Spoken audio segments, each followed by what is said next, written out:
Hi there everyone and welcome into this week's market update. Don't forget that any advice contained within this video is general only, so it isn't tailored to your particular circumstances. You need to decide for yourself whether it's appropriate to you. Okay, so our market finished a very whippy day on a high. So you can see here we're not far off the day's high, sitting at 73.13. At one point of the day, we actually almost came down to be pretty flat. Okay, but after the RBA meeting, we saw our market jump up pretty quickly. So for now, it looks like we found a bit of a bottom here at 72 or 71.80 once again, and we're starting to push up off that level. Although I haven't seen us break the pennant yet. That's what I'd like to see to really establish a bullish market again. So yeah, just yeah, things are looking a bit better than what they were a week ago. Okay, but we're still looking for further signs. Now, if I zoom out, you can see here now I've got two trend lines drawn in here. Obviously, this is a bit steeper than the other. I've got a feeling we're going to go on to the red line soon, being the more shallower trend. The steeper trends, we see the trend's been shallowing out for some time. Now, there is another pattern here that I've got my eye on that I'm a little bit worried about. That's big head and shoulders pattern that's forming at the top of the XShow here. Now, this head and shoulders pattern is called a reversal pattern. And what that means is if it fulfills, it means the uptrend's likely ending, and we're going to go into a bit of a bearish market for a short period of time. Or could be a long period of time. Depends on the trigger or the catalyst, really. But at the end of the day, we won't see this fulfilled unless 71.80 breaks. Okay, that's the level to break at the moment, around there. Okay, you might even call it 71.50. All right, one way or the other, it needs to break this support level, show a bearish signal, and then that will be confirmation of that pattern with a target back down near 68 somewhere. Okay, so we're not 100% out of the woods yet, guys. Okay, all it will take is some negative news, okay, to send the US markets lower, us following, and that could see us break lower and into a bit of a short-term bear market.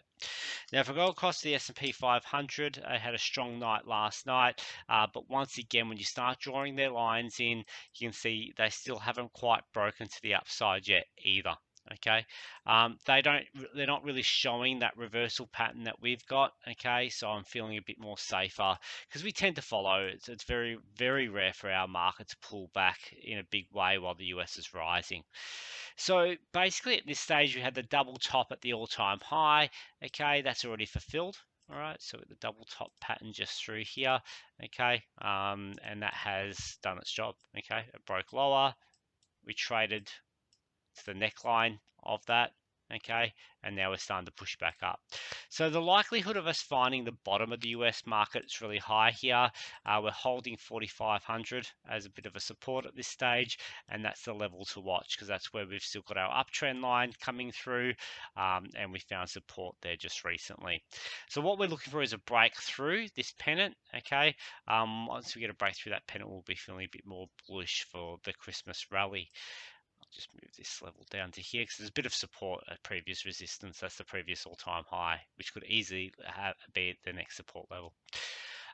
So look, I wouldn't be surprised. There's still a lot going on out there. Things could remain quite whippy, but at this stage, we've got positive futures, positive offshore markets. It looks like we're in for another positive night in the US for now. Okay, so we did hear from the RBA at 2:30 today, which spurred some buying in our market. So basically at this stage, they're saying that we're not seeing the same type of inflation as what's been seen over in the US and other countries. So therefore, the RBA at this stage, it will continue to sit on their hands. They'll reevaluate the bond tapering in February next year. So at this point, it doesn't look like the interest rates are going up anytime soon here in Australia. At this point, it doesn't look like much is really changing, okay? I do suspect they will continue to taper bonds moving forward. Okay, that way they'll have the ammunition back again in that barrel if anything happens, right? They'll be able to start bond buying once more. So yeah, look, they've got to get out of this cycle of bond buying first before they even start entertaining the ideas of increasing interest rates. I personally don't think we're going to see interest rates rise for quite a while. Right, I think it'll be well into 2023 before we start seeing the real talk of the RBA even doing it. So look, only time will tell. We'll see how strong the economy is throughout most of next year whilst we start reopening. But at this point of time, the RBA is firmly sitting on their hands, and that is positive for the markets here in Australia at this point. So we're starting to see a little bit of buy the dip. I don't know if it's a little bit too early for this buy the dip or not. There's a few things going on that we need to keep an eye on. Obviously, Omicron fears are starting to fall, okay, and that's why we're starting to see a bit of buying come in. Uh, Reason why we're starting to see that fall is, yes, we're seeing a lot of daily cases around the world of COVID in general, but the daily deaths aren't increasing. So if Omicron is as contagious as they believe, you will start to see the deaths really start rising. I think it's a bit early to tell what's going on really here, guys, but at the end of the day, when a virus starts mutating to be more contagious, it usually becomes a little bit less deadly. We've heard from governments locally and overseas, US, they're not locking down on the back of Omicron at this stage. So we'd have to start to see news arise that the vaccines aren't useful. We'll have to start seeing, some negative news for the market to crash back down. But for now, I think people are starting to shrug the fear off of Omicron. We're starting to see the reopening space perform quite well. Crude jumped quite a lot last night, about 5%. We're starting to see, like I said, the travel stocks and those sorts of things. The banks are starting to rise again. So we're starting to shrug that bit of fear off around COVID once more. The big thing right now, there's two big things coming for the markets that we need to watch out for. Next week, we're going to have the Fed meeting. And in that Fed meeting, I think we're going to start seeing a little bit more around what's going to happen with the tapering of bonds in the US. Now, tapering bonds is not a bad thing, but it is a bad thing if the economic data is not supporting it. Now, the weak jobs number last week put a bit of fear around, okay? Is the Fed turning hawkish a little bit too early, right? That's the question. So let's just see what the Fed does say next week in their meeting. That's likely to affect the mood of the market coming in towards the end of this week and early next week. The next big thing is also going to be the debt ceiling issues. Now, many are suggesting that the government will run out of money in the US by the 15th of December, which is Wednesday next week. There was a few other articles I was reading today that were suggesting maybe a little bit later on than that.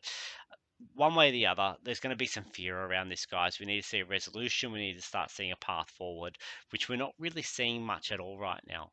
So yeah, look, there's a bit of uncertainty around this debt ceiling around the Fed next week. So I would not be surprised if we see a couple of positive days here, and then maybe a little bit of a pullback into next week, right? As there's a bit of uncertainty. It depends on how the rest of the week plays out with news and information around this debt ceiling around the Fed. Okay, I don't think we're going to hear much more from the Fed, to be honest. I think it's going to be more about the debt ceiling news.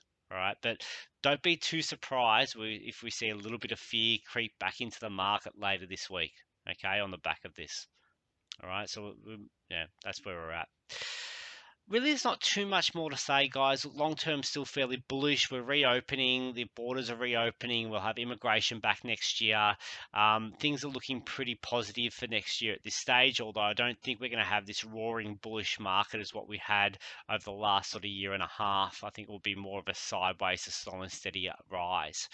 Okay, commodities I feel is going to continue to do well. We're starting to see iron ore pop up again. We saw some life back into the industrial metals last night, so I suggest the miners will be fairly strong moving forward. Obviously, there's some risks around China as usual. Okay, we'll have to continue to monitor that. But nonetheless, our biggest risk to the market right now is the debt ceiling problems and whether the Fed does start tapering a little bit too early. We'll see what their message is next week. So thanks for listening in this week. Have a great one. Okay. Thanks and bye for now.